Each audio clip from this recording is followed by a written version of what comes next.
Salut! La vie est faite de bonnes et de mauvaises rencontres, et de nombreuses sont les victimes de pervers narcissiques qui racontent avoir dans un premier temps vu le partenaire idéal, mais rapidement, le masque tombe et les ennuis commencent. Stéphanie, une jeune femme de 25 ans, va malheureusement apprendre à ses dépens qu'il n'est jamais facile de quitter un pervers narcissique. Stéphanie Pars est née le 19 février 1994. Elle grandit entourée de ses parents Ed et Charlene dans le New Jersey. Elle était l'aînée de 4 filles. La famille Pars est une famille aimante et soudée. Le père était propriétaire d'une entreprise de location. Ils aimaient faire des sorties en famille, de nombreuses passions. Avec les 4 filles, il y avait toujours du monde à la maison, que ce soit les amis des parents ou des amis de leurs filles âgées de 14 à 15 ans. C'était une famille très accueillante. À côté de ça, la famille était connue pour ses magnifiques illuminations de Noël le long de la route. Stéphanie était donc décrite comme une fille très dynamique, très sociable. Ses proches la trouvaient drôle et accueillante, mais elle avait aussi un caractère affirmé. Elle pouvait se montrer dure et têtue. Elle voulait toujours avoir le dernier mot. C'était une petite femme forte. Elle était ce qu'on appelle un leader naturel. Stéphanie aimait beaucoup les animaux, les enfants. Elle prenait plaisir à s'occuper d'eux. Au lycée, elle jouait au football, plus communément appelé aux États-Unis le soccer. À côté de cela, elle était passionnée de cosmétologie et après avoir fini ses études au lycée, elle entama des études en cosmétologie. Alors, une fois diplômée, elle trouvait un petit boulot dans un salon de soins esthétiques. Elle était passionnée d'art et notamment du maquillage artistique et elle avait un véritable talent dans ce domaine. Elle avait aussi ouvert une chaîne YouTube dans laquelle elle présentait ses maquillages. Elle était également présente sur les réseaux sociaux tels que Instagram et Snapchat. Nous sommes le 30 octobre 2019. Stéphanie, qui avait 25 ans, sa mère et ses sœurs décidèrent de passer une soirée entre filles. Pour l'occasion, elle se rend au Factory Club pour voir un spectacle. Elle dit avoir passé une belle soirée, puis vers 2 heures, Stéphanie raccompagna sa mère et ses sœurs à la maison. Elle vivait chez sa défunte grand-mère à environ 10 minutes de la maison de ses parents. Cela faisait 1 an qu'elle vivait seule.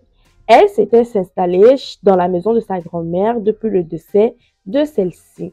Elle et ses sœurs, sur le pas de la porte, vont s'embrasser et par la suite, elle va faire la promesse à sa mère en lui disant dès qu'elle rentre, elle lui enverrait un message pour lui dire qu'elle est bien arrivée.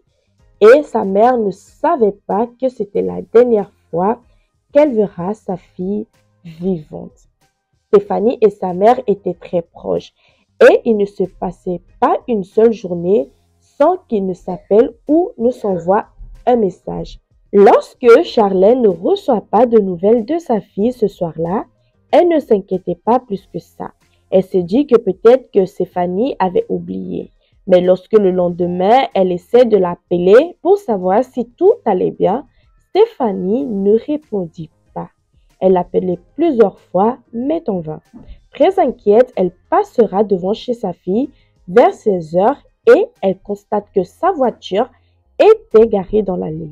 C'était étrange car Stéphanie était censée ce jour-là faire du babysitting de 9 heures à 18 heures. Mais manifestement, elle n'était pas allée travailler car sa voiture était toujours garée dans l'allée.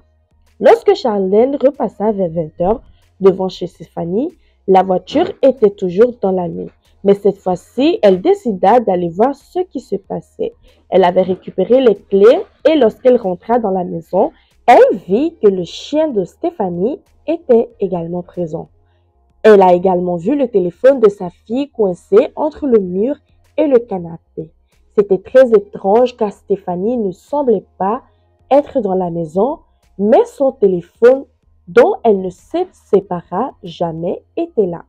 De plus, en prenant le téléphone, sa mère va voir que Stéphanie avait reçu un message de son job de babysitting lui demandant si tout allait bien car elle n'était pas venue. Cette situation ne va faire qu'augmenter l'angoisse de Charlène qui, alors que sa fille n'était pas allée à son travail et en plus de cela, elle n'avait pas envoyé de message, ce qui n'était absolument pas dans ses habitudes. Un mois auparavant, Stéphanie avait été hospitalisée suite à une pneumonie. Comme elle était très fatiguée, elle ne travaillait plus au salon d'esthétique pour le moment. Mais elle arrondissait ses fins de mois en faisant des petits boulots comme le babysitting. Elle s'occupait d'une petite fille de 8 mois. Elle était très attachée à cette petite fille. Elle adorait les enfants. Elle venait de commencer ce travail 2 semaines auparavant et elle n'aurait jamais manqué son travail sans prévenir ou s'excuser. De plus, elle était un petit peu en galère ces temps-ci et ce jour-là, elle devait récupérer sa paye des 15 jours travaillés précédemment. Charlène essaya d'ouvrir le téléphone de Stéphanie pour découvrir un petit peu plus, mais elle ne connaissait pas son mot de passe. Elle décida alors d'appeler ses amis, ses connaissances, pour savoir si quelqu'un l'avait vue. Mais malheureusement, personne ne l'a vue, personne ne savait où elle pouvait se trouver. Personne ne l'a vue à part une personne. La famille était très inquiète.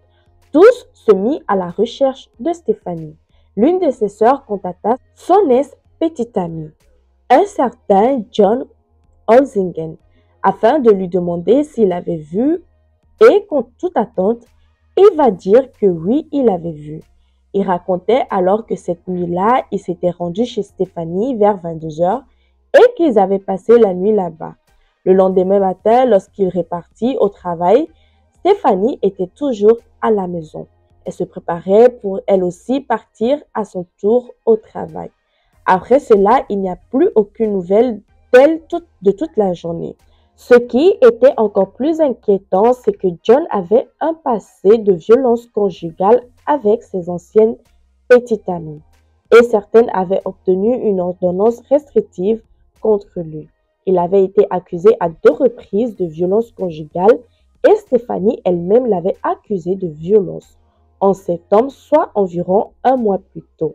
Elle avait raconté qu'elle avait voulu le quitter et qu'il l'avait frappé au visage. Elle dira également qu'elle avait peur qu'il lui fasse du mal. Au moment de la disparition de Stéphanie, il était d'ailleurs mêlé à une autre affaire judiciaire. Quoi qu'il en soit, cette nouvelle ne rassurera absolument pas la famille. Et sa mère, le jour-là, va décider d'appeler le 911 pour signaler la disparition de sa fille. Dans cet appel, elle va être très précise. Elle va mettre les enquêteurs sur la piste de John.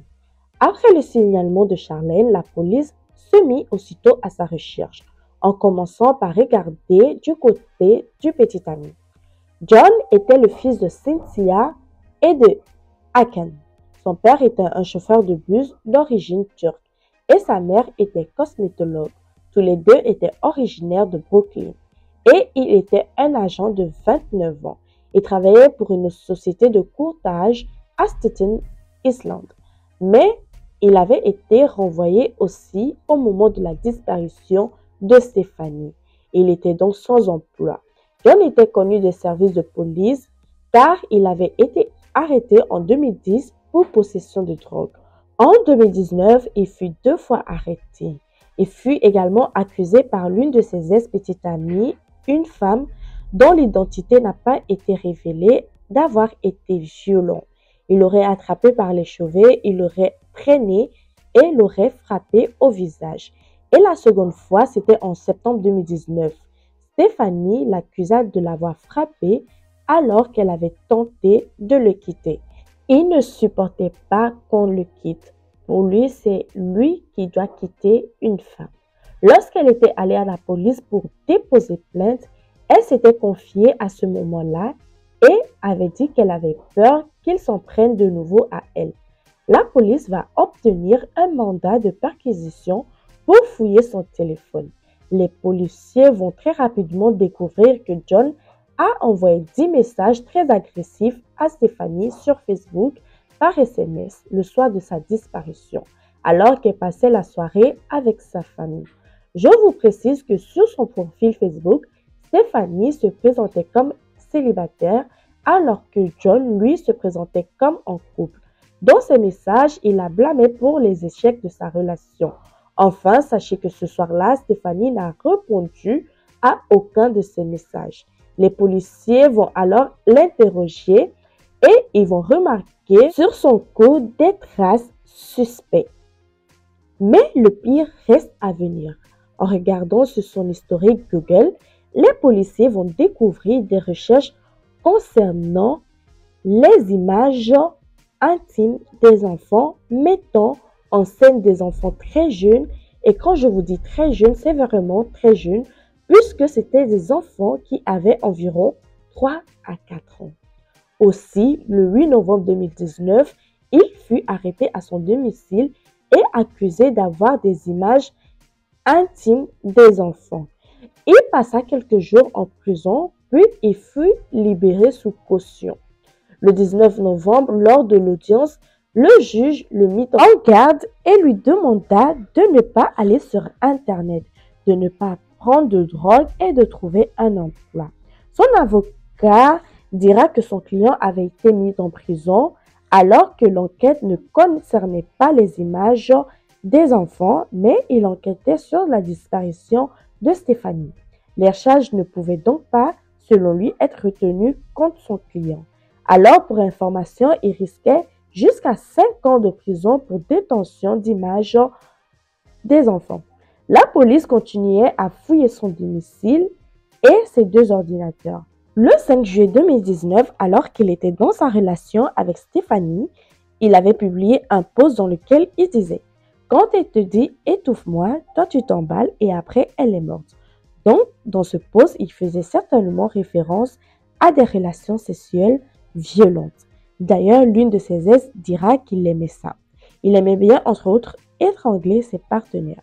Il avait également publié une capture d'écran d'une conversation où il avait légendé comme « Cette fille est égoïste ». Dans ce message, la première personne disait, entre autres, qu'elle ne voulait rien faire ce soir-là. Elle voulait simplement dormir et regarder un film. Elle précisait que la nuit précédente l'avait épuisée. Elle s'est plainte ensuite de devoir avoir des relations intimes tous les jours alors qu'elle n'en avait pas envie. Pendant ce temps-là, la police, les amis et la famille de Stéphanie faisaient tout ce qu'il était possible pour la retrouver. Toutes les zones boisées furent inspectées. La zone de recherche fut ensuite étendue à 2 États en partant de New Jersey jusqu'à New York. Puis les enquêteurs vont se concentrer sur une zone précise. En effet, ils vont découvrir que le téléphone de celui-ci avait borné dans une zone boisée vers 3 heures du matin et qu'il y était resté 6 heures, à cet endroit la nuit où Stéphanie avait disparu. Ils ont utilisé des hélicoptères, des chiens renifeurs, mais ils ne trouvaient rien. La famille a imprimé des affiches pour tenter de trouver de nouvelles informations ou de nouveaux témoins. À ce stade, les nouvelles n'étaient pas très rassurantes. De toute évidence, tout le monde la recherchait. John était le principal suspect dans cette affaire de disparition. Mais les policiers n'avaient pas encore assez de preuves pour l'accuser de meurtre. Et John l'avait bien compris, les enquêteurs avaient besoin d'un petit quelque chose, un indice, une preuve. Une patrouille de surveillance fut mise en place devant son domicile. Le 22 novembre, soit 3 jours après la libération de John, les policiers qui surveillaient la maison virent son père sortir affolé de la maison et se précipitaient vers eux. Il venait de trouver son fils pendu dans le garage. Malheureusement pour lui, les policiers n'ont pu rien faire. John était mort. Près de son corps, il trouvait 2 notes écrites par lui. La première était adressée à ses parents et la seconde était adressée à l'une de ses ex-petites amies. Alors, je ne sais pas exactement qui c'était, puisque dans tous les documents que j'ai trouvés, son nom était barré. Mais très certainement, la jeune femme qui avait porté plainte contre lui en juin 2019. La lettre disait: « Je t'aime tant, ma petite femme. Tu me manques tellement. Je ne sais pas ce qui m'est passé par la tête quand j'ai bousillé notre relation. Tu es à la meilleure chose qui me soit arrivée. J'ai plusieurs fois essayé de changer. Je n'ai jamais ressenti ça avec une autre que toi. Récemment, j'ai tenté de te contacter. Tu as demandé une ordonnance restrictive à ce moment-là. J'ai senti mon monde s'effondrer. J'ai terriblement besoin de toi. Ne crois pas tout ce qui se dit. J'espère que tu vas bien. J'espère que tout aura une vie formidable. Il ne se passe pas un jour sans que je ne pense à toi. La fille dont on parle dans les médias était un morceau de merde. Elle me faisait du mal encore et encore alors que j'étais déjà au plus bas. C'était une personne horrible. S'il te plaît, aide mes parents avec mes funérailles car tu es la seule personne que j'ai jamais aimée. Désolée pour tout. J'aimerais pouvoir remonter le temps et corriger mes erreurs, mais je ne peux pas. Le message adressé à ses parents disait ceci: Cher papa, chère maman, désolé pour toutes ces folies. Je suis misérable. Depuis si longtemps, maintenant j'en ai assez. Merci pour tout, je ne veux pas vivre en prison. La plupart des choses que vous allez entendre sont vraies, sauf la pornographie juvénile. Je ne ferai jamais ça. Dans cette lettre, il ne citait pas clairement Stéphanie. La police et le procureur prirent cela comme un aveu de culpabilité. Lorsqu'il dit « je ne veux pas aller en prison » et la plupart des choses que vous entendrez sur moi sont vraies. Cela laisse sous-entendre qu'il a effectivement tué Stéphanie. De plus, la façon dont il parle d'elle dans la deuxième lettre montre clairement qu'il n'avait aucune considération pour elle, pour ce qui lui était arrivé. Il n'a éprouvé aucun regret. Si ce n'est pas la façon dont les choses se sont terminées, durant les premiers jours de l'enquête, la police exécuta plus de 50 mandats de perquisition. Selon la police et le procureur, John était le seul responsable de la mort de Stéphanie. Selon eux, il l'aurait assassiné plus tard dans la nuit du 30 octobre ou tôt le matin du 31 octobre avant de jeter son corps sur le bord de la route. Le procureur ne révélera pas les preuves qu'il avait vues, ni les causes de la mort, ni les circonstances exactes du drame. En tout cas, Stéphanie et lui ne se fréquentaient plus depuis quelques mois. Et un mois plus tôt, elle avait déposé plainte contre lui pour violence. Il semblerait que ce soit la plainte contre lui en juin par l'une de ses ex-petites copines qui l'avait accusé de l'avoir pris par les cheveux, de l'avoir traîné au sol et de l'avoir giflé, qui était le déclencheur de leur rupture. Il révélera également qu'il avait pris contact avec elle par rapport à l'enquête sur la disparition de Stéphanie.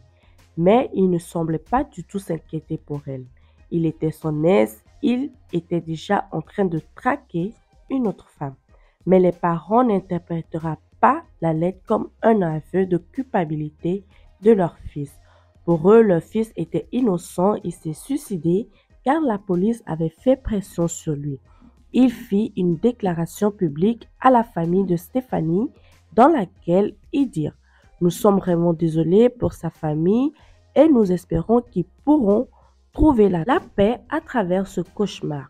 Nous ne savons pas vraiment ce qui est arrivé à Stéphanie, mais ce que nous savons, c'est que John ne nous a jamais dit qu'il avait fait du mal à Stéphanie.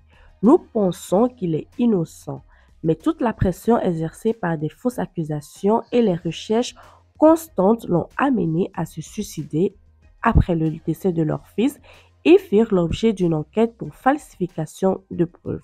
Le procureur pensait qu'il y avait eu des échanges de textos entre John et ses parents. Et il pensait qu'il avait avoué le meurtre de Stéphanie à ses parents. Il pensait même que les parents ont cherché à le couvrir et qu'il aurait pu cacher un troisième message laissé lors de son suicide. Sachez d'ailleurs qu'ils ont refusé de donner le mot de passe de leur téléphone afin qu'il soit examiné. Les parents étaient très en colère contre le procureur et la justice. Ils pensaient qu'il était responsable de la mort de leur fils. Selon eux, il avait inventé de fausses accusations de pédophilie et ils avaient fait la pression sur leur fils. Et ils n'avaient pas supporté. Vous êtes des assassins, a déclaré son père, faisant référence pour le procureur. Mon fils n'a rien à voir avec sa disparition. Les procureurs ont menti. Selon lui, son fils était injustement accusé. Il dira d'ailleurs que Stéphanie était une fille facile et qu'elle avait des aventures avec 5 ou 6 garçons en même temps. Il dira qu'il y a des choses que je sais, mais que je ne dirai pas parce que je ne veux pas faire le mal paraître. Elle n'est plus là. Mon fils aussi n'est plus là. Selon lui, son fils était un gentleman et ce n'était pas le misogyne enragé qu'on décrivait dans la presse. Donc, il avancera l'argument que son fils sortait avec beaucoup de filles et que s'il avait été comme le décrivait, il y aurait eu beaucoup plus de personnes qui auraient dénoncé son comportement. Je vous rappelle quand même qu'il y avait 3 filles différentes qui avaient porté plainte contre lui. Son père dira qu'il était magnifique, qu'il était grand, brun aux yeux bleus. Selon lui, lorsqu'il marchait à ses côtés, les filles se retournaient pour le regarder. C'était un beau gosse. Le 26 janvier 2020, le corps de Stéphanie sera découvert sur le long de la route par 2 jeunes gens. Plus tard, l'autopsie y révélera qu'il s'agissait bien du corps de Stéphanie. Par l'occasion, il y eut une conférence de presse dans la journée. À cette occasion, le père de Stéphanie prendra la parole très ému, déclarera « Notre famille est dévastée, nos amis, notre communauté et nos vies ne seront plus jamais les mêmes. » Cependant, Stéphanie est à la maison. Elle rentre enfin à la maison. Nous remercions tous les anges de Stéphanie. Nous n'aurions pas pu traverser tout cela sans vous. Lorsqu'il parlait des anges de Stéphanie, il faisait référence au groupe de bénévoles qui ont aidé à la recherche de leur fille au cours des 96 jours qui ont suivi sa disparition. Le 31 janvier 2020, elle sera inhumée. De nombreuses personnes seront présentes ce jour-là pour lui rendre un dernier hommage. Par l'occasion, son père va créer une association à but non lucratif afin d'aider d'autres victimes d'abus et leurs familles. Le nom de cette association sera appelé Stéphanie Pars. Merci encore une fois d'avoir regardé la vidéo. N'oubliez pas de vous abonner. On se retrouve dans une prochaine vidéo.